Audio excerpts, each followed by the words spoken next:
제목 같이 한번 합시다. 그렇게 매맞고도 정신 못 차리냐?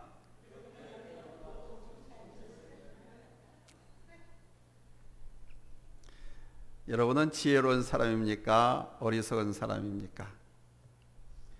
어리석다 그러면 기분 아프겠죠? 여러분 다 지혜로운 사람일 줄로 믿습니다. 아멘.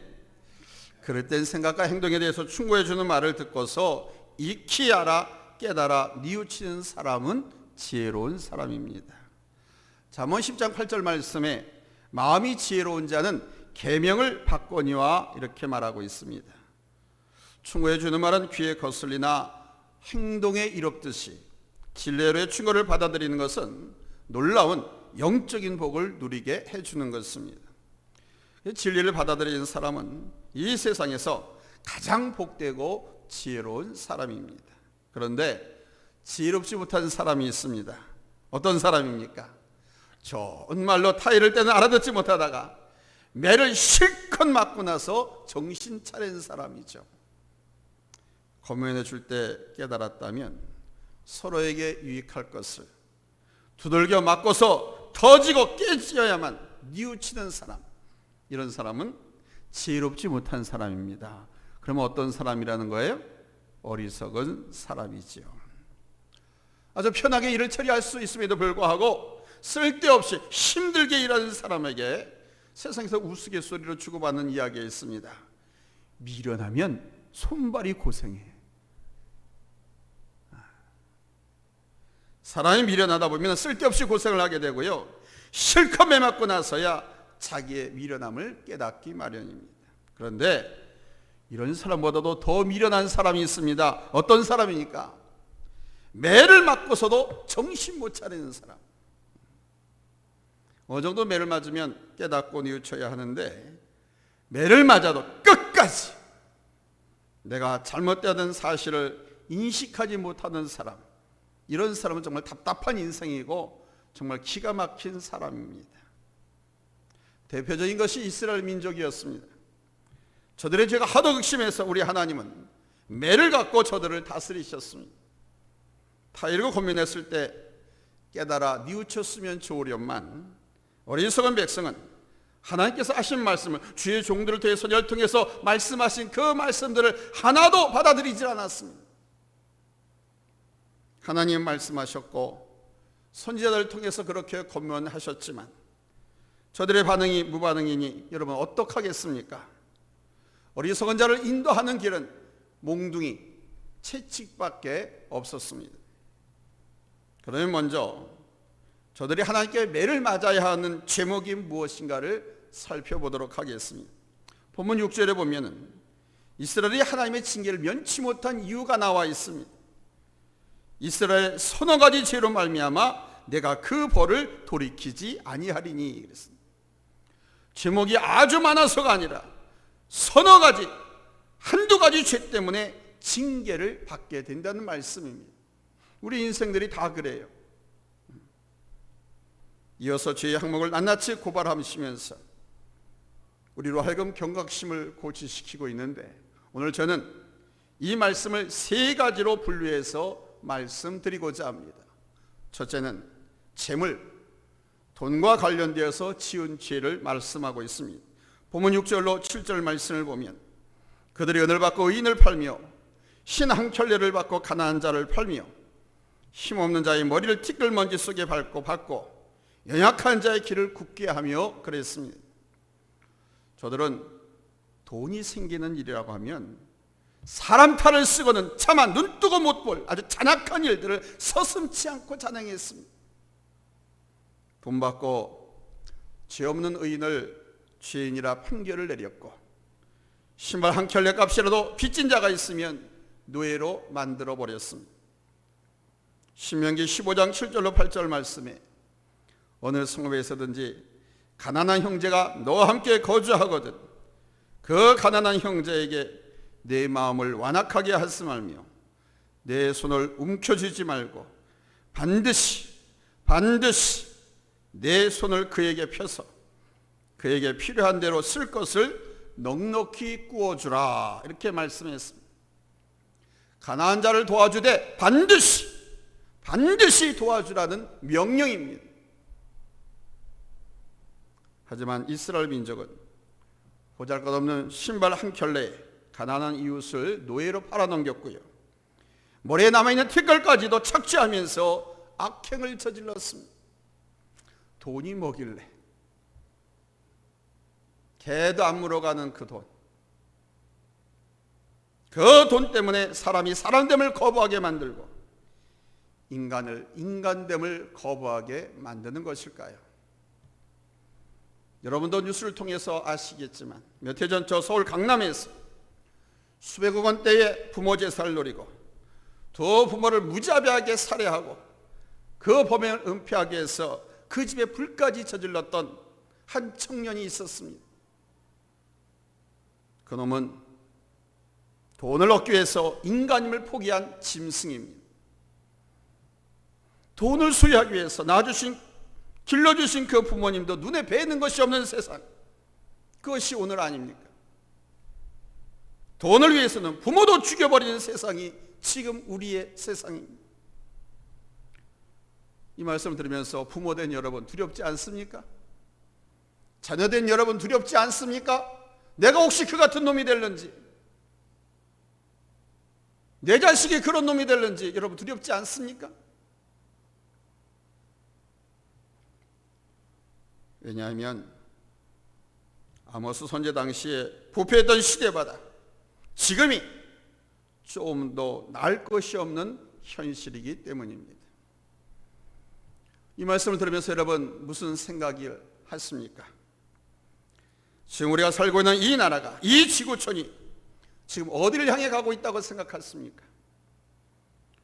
은총과 축복의 땅을 향해 가고 있다고 생각하십니까? 아니면 아모스 당시에 하나님의 심판이 맺던 그 심판을 향해 가고 있다고 생각하십니까? 오늘 본문의 말씀에 기록된 이스라엘의 심판은 개인의 심판을 말씀하고 있지 않습니다. 부패하고 타락한 시대를 심판하시겠다고 말씀하고 있습니다. 부패하고 타락한 시대를 심판하신다고 하면 지금 이 시대에 살고 있는 모든 사람들과 그 나라와 그 모든 사람들을 포함하는 겁니다. 바로 돈의 노예로 살고 있는 시대를 하나님께서 지켜보고만 계시지 않겠다는 천명입니다. 여기에 교회, 또 종교회까지 돈으로 부패되었다고 하면 이 시대는 암흑의 시대일 수밖에 없습니다. 교회까지, 종교까지 부패하고 썩었다고 하면 이 아픔과 이 진노, 이 심판의 때는 더 길어질 수밖에 없습니다. 두 번째는 육체의 쾌락을 추구한 죄 때문이라는 것입니다. 본문 7절 말씀에 보면 정말로 아주 부도덕한 사건을 고발하고 있습니다. 7절 한번 같이 읽을까요? 잘했으면 아멘 합니다. 큰 소리로 아멘 합시다. 합독합니다. 시작. 아버지와 아들이 한 젊은 여인에게 다녀서 내 거룩한 이름을 더럽히며, 아버지와 아들이 한 여인에게 들어가서 간음을 했다는 것은 이게 말이나 되는 소리입니까? 그럼에도 불구하고 아모스 당시의 이스라엘 백성들은 이런 타락의 악행을 서슴없이 저지르고 있었습니다. 그래서 하나님께서 말씀하시기를 내가 그 벌을 돌이키지 아니하리라고 본문 6절에서 말씀하고 계신 것입니다. 이 말씀을 대하고 보니까 또 두려운 것이 있습니다. 지금 우리가 살고 있는 이 나라, 이 시대는 어떠하냐 하는 것입니다. 이스라엘 타락상보다 나은 것이 있을까요? 그렇지 않습니다. 어쩌면 도끼 날이 나무 뿌리에 이미 놓여져 있는지도 모릅니다. 부강했던 나라, 세계 최 강했던 나라가 무너지고 인류 역사가 없어진 그 원인은 도덕적이고 윤리적인 타락에서부터 무너졌습니다. 능력 있고 일만 잘하면 된다고요? 가정이 파괴되고 집안이 파괴되고 나라 윤리와 도덕이 다 땅에 떨어지는 거예요. 언젠가 외부아버지와 그의 친아들이 딸을 농락한 사건이 폭로되었습니다. 얼마 전에는 아버지와 아들이 17살 먹은 가출 소녀를 번갈아서 성폭한 사건이 보도되었습니다. 저 분당 서현역 인근이라든가 백화점이라든가 만사드론 쇼핑몰이라든가 저 구로 신림동에서 흔히 말하는 묻지마, 살인, 폭행, 테러, 아주 천일공노한 사건들이 지금 우리 주변에서 홍수처럼 발생하고 있습니다. 이스라엘이 하늘로부터 무서운 심판을 받을 수밖에 없었던 부패와 그 타락, 오늘 우리나라, 우리 현실에서 그대로 재현되고 있습니다. 참으로 두렵고 떨리는 죄악이 아닐 수 없습니다. 게다가 공무원들의 비리, 정치가들의 부정부패, 권력가들의 횡포와 비리는 구약시대에 타락했던 그 시대와 조금도 덜한 것이 없습니다. 더하면 더했지. 이런 악을 범하는 시대를 향해서 우리 하나님께서 심판하시기를 본문 13절에 보니까 이렇게 표현되어 있습니다.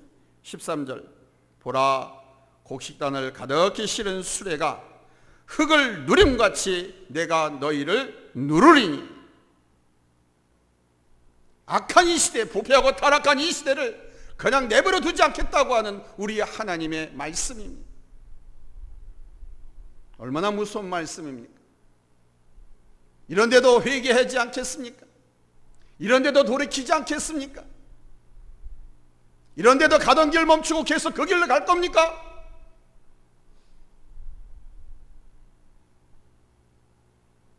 하나님 앞으로 돌아와야 됩니다. 말씀으로 돌아와야 합니다. 세 번째는 종교적인 부패를 가속화한 죄입니다. 잠언 14장 31절에 말씀하시기를 가난한 사람을 학대하는 자는 그를 지으신 하나님을 멸시하는 자요 그랬습니다. 잘생긴 사람도 하나님께서 빚으셨고 못생긴 사람도 하나님께서 만드셨습니다. 성공하고 부자 똥똥으로 사는 사람도 하나님이 지으셨지만 하루하루 골골거리면서 힘들게 어렵게 비틀거리며 살아가는 그 사람도 하나님께서 지으셨습니다. 그래서 못난 사람, 실패한 사람, 가난한 사람을 비웃고 조롱하고 업신여기면 그를 만드신 하나님을 조롱하고 비웃는 것이라고 하나님께서 간주하시겠다고 말씀하고 있습니다. 하물며 돈 몇 푼의 뇌물을 받고 죄인을 의인으로, 의인을 죄인으로 판결한 불에는 우리 공의의 하나님을 대항하는 행위이고 신발, 구두 한 켤레와 비싼 핸드백, 옷, 헌옷 한 벌에 사람을 노예로 만들어버리는 비인간적인 행동 역시 가난한 자를 사랑하시는 우리 하나님을 모독하는 행위이기 때문에 그 사회, 그 사람에게는 하나님이 존재할 수가 없습니다. 하나님이 포기한 사회, 하나님이 떠나버린 가정, 하나님이 없는 국가는 망하게 됩니다. 하나님이 없는 국가는 질서와 공의가 다 사라져버리고 자기 소견에 오른 대로 자기 사욕만을 위해서 줄다름치고 노력하기 때문에 필연적으로 부패하고 타락할 수밖에 없습니다. 교회도 마찬가지입니다. 목사가 먹고 살기 위해서 교회를 운영한다든지, 목사가 자기의 욕구를, 자기의 욕망을 채우기 위해서 교회를 운영한다고 하면 그거는 세속화된 것입니다. 거기서 부정부패가 시작되는 것입니다. 교회가 타락하고 변질하는 것입니다. 그러한 교회는 하나님이 안 계십니다. 하나님인 척하는 예수 이름 팔아서 먹고 사는 사기꾼, 가짜 목사만 존재할 뿐이죠. 그런데 이런 현상이 오늘까지 이어져 우리 사회에 만연해 있습니다. 아모스 시대와 뭐가 다르냐 이 말입니다. 또한 육체의 쾌락으로 해서 하나님의 형상으로 지음받은 인간의 본성을 말살하는 악행, 이 악행 역시 창조주 하나님을 향한 반항이 아닐 수가 없습니다. 더욱 가증하고 더러운 것은 저들도 예수 이름 팔아서 하나님을 빙자한 사기꾼들이었다는 것입니다. 본 8절 말씀에 보니까 모든 제단 옆에서 전당 자본 위에 누우며 그들의 신전에서 벌금으로 얻은 포도주를 마심이니라 이렇게 표현되어 있습니다. 출애굽기 22장 25절 말씀과 신명기 24장 14절 말씀에 보면 전당 잡은 옷, 우리 전당포에다 뭘 맡겨놓고 돈을 좀 빌리게 하잖아요. 우리 개인적으로 사람들에게 뭔가 거래할 때 뭘 맡기고, 즉 자기 옷을 맡기고 곡식이라든가 밀이라든가 팥이라든가 좀 돈을 빌려 쓰기도 했어요. 그때 전당 잡은 옷, 이 옷은 밤을 새우지 않고 돌려주려고 하는 것이 율법입니다. 그 옷을 가지고 밤새 자기 친구로 사용하면 안 되는 거예요. 그러나 아모스 때 이스라엘 민족은 제단에서 제사를 드린 한편 가난한 자를 억압하고 부당하게 취해서 거기다가 포도주까지 들이키면서 향락을 즐겼습니다.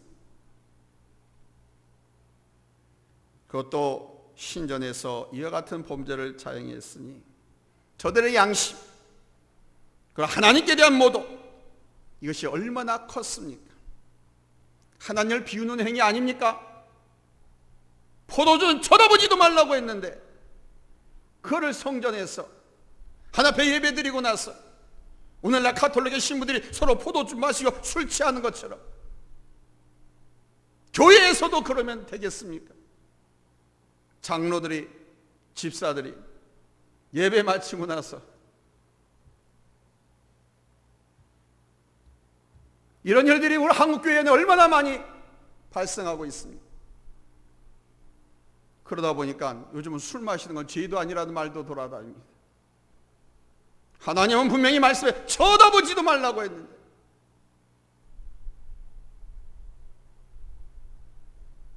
양심이 화인 맞은 것을, 하나님의 말씀은 나에게 주신 말씀이 아니고 술 주정뱅이 고주 망태에게만 해당하는 말이라고 여기는 것이죠. 쳐다보지 말라고 하는 것은 먹지 말라는 것보다 더 엄한 금지입니다. 왜냐하면 사람들은 뭐든지 간에 바라보면 유혹을 받거든. 유혹받으면 또 행동으로 옮겨요. 죄에 빠지게 되는 겁니다. 그래서 하나님은 쳐다보지도 말라 그래요. 더욱이 9절 이하에 보면은 이스라엘 민족이 아주 배은망덕한 소행을 지적하고 있습니다. 하나님은 저들을 도와주셨고 저들을 구원해 주심에도 불구하고 저들이 범죄를 일삼았습니다. 아무리 죽소 같은 강한 민족을 하나님께서 멸해 주시고 가나안 땅을 저들에게 주셨는데 선지자와 나신을 통해서 이스라엘 역사를 이끌어가게 하셨는데, 그런데 그런 하나님의 종들을 핍박하고 압제를 가했습니다. 하나님의 역사는 백성을 향해서 끝없이 진행되었고 끝없이 찾아오셨건만 백성들은 끝없이 하나님을 거역하고 반항했습니다. 그래서 우리 하나님의 심판이 불가피하게 임할 수밖에 없었던 것입니다. 다 이루고 권면하셨지만 저들이 돌이키지 않자 어쩔 수 없이 하나님은 채찍을 드실 수밖에 없었습니다. 4장 6절 이하에 보면 하나님의 징계에 대해서 말씀하고 있습니다. 하나님의 징계는, 하나님은 백성들을 회개시키기 위해서 기근을 내리셨고 가뭄까지 주어서 농작물에 큰 피해를 주어가지고 결실치 못하게 했습니다. 이 농작물, 농사짓는 농작물이라고만 생각하지 마십시오. 자식 농사, 인생 농사, 산업, 기계, 사업, 학업 다 농사입니다. 그리고 메뚜기 떼와 같은 것으로 그 곡식을 몽땅 쓸어가도록 하셨고 연병과 전쟁과 기근으로 백성을 때리셨습니다. 물론 이러한 하나님의 징계는 죄의 길에서 살아가는 당신의 백성들이 속히 돌이키기 위한 사랑에 매고 구원에 매였습니다. 이쯤에서 이스라엘 백성들이 회개하고 돌이켰으면 얼마나 좋았겠습니까? 고민할 때 깨닫지 못했다면 매를 맞고 난 후라도 깨달으면 얼마나 좋겠습니까? 그런데 저들은 끝까지 회개하지 않았습니다. 끝까지 돌이키지 않았습니다. 죽으면 죽었지. 하나님께서 죽이십니다. 그래서 징계하시는 거예요.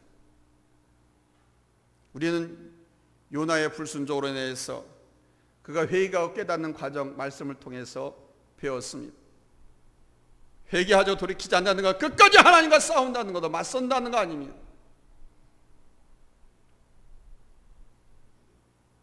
하나님과 맞선다니 얼마나 어리석습니까? 얼마나 미련합니까? 본문 13절에서 16절 말씀을 보면, 자, 우리 한번 같이 읽겠습니다. 13절 말씀이 찾았으면 아멘합니다. 합독합니다. 시작. 보라, 곡식단을 가득히 실은 수레가 흙을 누름같이 내가 너희를 누름이니 빨리 다름박질하는 자도 도망할 수 없으며 강한 자도 자기 힘을 낼 수 없으며 용사도 자기 목숨을 구할 수 없으며 활을 가진 자도 설 수 없으며 발이 빠른 자도 피할 수 없으며 말 타는 자도 자기 목숨을 구할 수 없고 용사 가운데 그 마음이 굳센 자도 그날에는 벌거벗고 도망하리라. 하나님의 진노, 하나님의 징계, 하나님의 심판에서 그 누구도 피할 수 없다는 말씀입니다. 그럼에도 불구하고 저들은 하나님을 끝까지 대항했습니다. 전혀 회개할 줄 몰랐습니다. 그래서 하나님은 끝까지 회개할 줄 모르고 끝까지 대항하는 저들을 대한 해결책으로 아모스 4장 12절에서 징계의 매를 또다시 가하시겠다고 말씀하십니다. 얻어 터져서 죽을 둥 살 둥 간신히 회복해서 일어나려고 하는데 그냥 한 대 더 때려가지고 그냥 폭삭 주저앉게 만드시겠다는 거예요. 회개하지 않으니까. 그 때리는 것을 언제까지 하시냐? 깨닫고 돌아올 때까지 가하시겠다고 말씀하세요. 그래서 이스라엘은요, 하나로부터 수없이 매를 맞았습니다. 맞고 또 맞고 또 맞고 또 맞고, 멍드는데 또 맞고, 터지대 또 맞고, 꿰맨데 또 맞고. 그렇게 주께 하나님께 매를 맞은 이유는 그들이 지은 죄 때문이었습니다.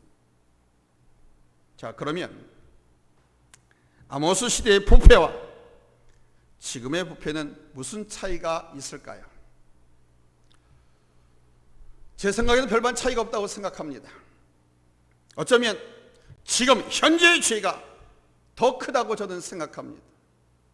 왜?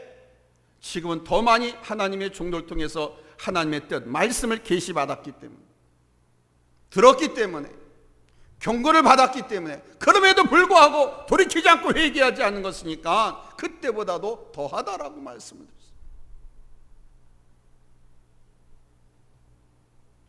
시대의 부패도 부패이려니와 교회, 신앙, 종교의 부패도 아주 크게 써가고 있다는 것을 부인할 수가 없습니다.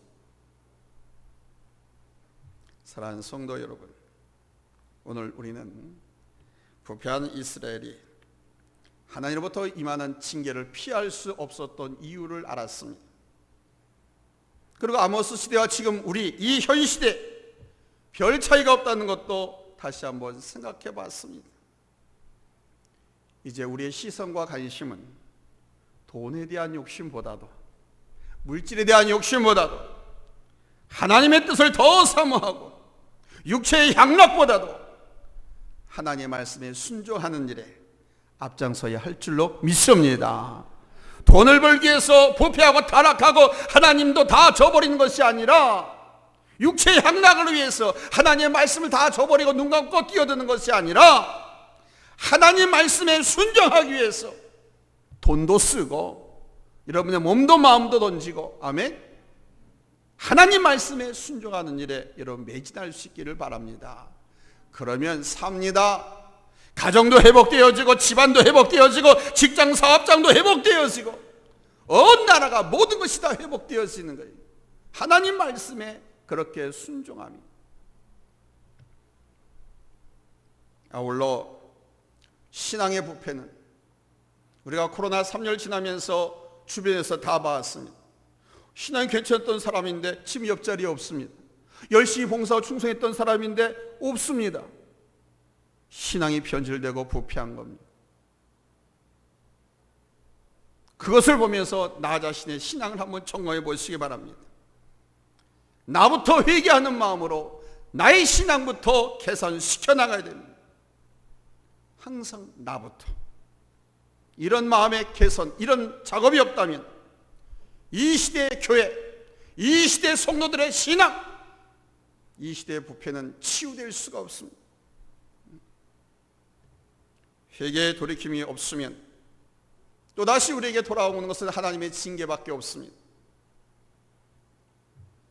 우리는 오늘까지 은총으로 이 나라와 우리의 교회를 지켜주신 하나님의 은혜를 다시 한번 감사하면서 무릎을 꿇어야 합니다. 매를 맞고도 회개할 줄 몰랐던 우매한 이스라엘 백성들이 아니라 매를 맞기 전에 하나님의 뜻을 깨닫고 주님 품으로 돌아올 수 있는 지혜 있는 우리 하나님의 자녀가 되어야 할 줄로 믿습니다. 아멘. 오늘의 말씀을 통해서 우리의 신앙적 삶을 하나님을 믿고 살아가는 하나님의 자녀로서 여러분의 가정생활, 직장생활, 사업, 그리고 교회생활 한번 점검해 보십시오. 그리고 교회에서 아니면 가정에서 아니면 길을 걸어가다가도 하나님 앞에 부끄러운 일이 떠오르거든 여러분 즉시로 회개하는 마음으로 우리 주님을 부르시기 바랍니다. 회개하는 믿음이 하나님의 무서운 진노를 아주 잔잔한 호수처럼 가라앉힐 것이고, 회개하는 믿음이 멀어져간 하나님의 음성이 여러분의 영혼의 귓전에 쟁쟁하게 들려올 것입니다. 하나님은 우리를 사랑하십니다. 그래서 그냥 방임시키지 않습니다. 방목하지 않습니다. 세상으로 버리지 않습니다. 사랑하시기 때문에 교회로 부릅니다. 여기서 때리시고 싸매시고 고치시고 축복하십니다. 하나님께서 부르시는 이 음성을 한 귀로 듣고 흘리지 마시고 쟁쟁한 하나님의 초청으로 음성으로 들으시고 양손 들고 회개하며 돌아오시기 바랍니다. 주의 십자가 앞에 엎드리시기 바랍니다. 주님의 그 십자가를 굳게 붙드시기 바랍니다. 이 십자가를 붙들고 가야만 우리가 승리할 수 있습니다. 성공할 수 있습니다. 신앙적 승리, 세상적 승리, 모든 성공, 모든 승리는 십자가를 통해서 이룰 수 있습니다. 이 예수를 잘 믿읍시다. 이 십자가를 굳게 붙듭시다. 할렐루야. 십자가의 도가 구원을 얻는 우리들에게는 하나님의 능력이 되지만 구원받지 못한 사람들에게는 미련한 것처럼 보여서 들려져서 십자가로 나오지 않으려고 합니다. 십자가 앞에 고백하려고 하지도 않습니다. 십자가를 붙들려고 하지도 않습니다. 왜? 구원받지 못한 저들의 눈에 볼 때는 십자가는 미련한 것처럼 보이거든요. 왜 고생을 해? 왜 십자가를 져? 편하게 룰랄라 인생을 향유하면서 즐기면서 살다가 가지.